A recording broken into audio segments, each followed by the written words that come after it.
দেখো বন্ধুরা, আজ গরম ভাত করেছি ডাল দিয়ে। যে দেখিয়েছিলাম তোমাদেরকে, পেঁয়াজ, কাঁচা লঙ্কা, ডাল বেটেছিলাম, এই ডাল দিয়ে বড়া বানিয়েছি।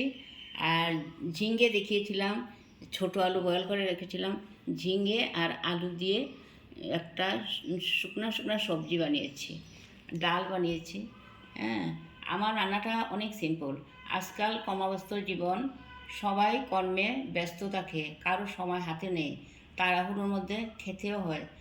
তাই আমি সিম্পল রেসিপিগুলো তোমাদেরকে তুলে ধরি তোমাদের কাছে। হ্যাঁ, এটা এত সিম্পল রেসিপি। আমি ঝিঙে কেটে রেখেছিলাম, আলু বয়েল করে রেখেছিলাম, ছোটো আলু, শুধু কালো জিরা ফোড়ন দিয়ে আর ঝিঙে দিয়ে আলু দিয়ে যা জল উঠেছিল ঝিঙের থেকে, ওইটা দিয়েই আমার সবজিটা শুকনো শুকনো হয়ে গেছে, বয়েল হয়ে গেছে পুরো।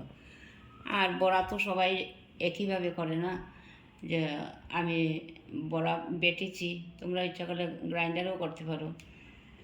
আর নুন আর হলুদ দিয়েছি, আর কিছু দিইনি। এই সবজিটা তো নুন আর হলুদ দিয়েছি। সিম্পল রেসিপি দেখিয়ে দিলাম, সবার যাতে কোনো অসুবিধা না হয়, খেতেও পারে আর তাড়াতাড়ি হয়েও যায়। তাই আর আজকালকার দিনে সবাই ব্যস্ত থাকে, কারো তো টাইম থাকে না রান্নাঘরে অনেক টাইম বসে থাকার। তাই ওগুলো রান্না খাওয়ার জন্য অনেক হেলদি, মশলা বেশি পড়ে না, আর খাওয়া টাইমও বেশি লাগে না, একদম অল্প টাইমে হয়ে যায়। এই জন্য আমি সিম্পল রেসিপিগুলো তোমাদের বেশি দেখাই, যাতে মানে অতি সহজেই সবাই করে নিতে পারে।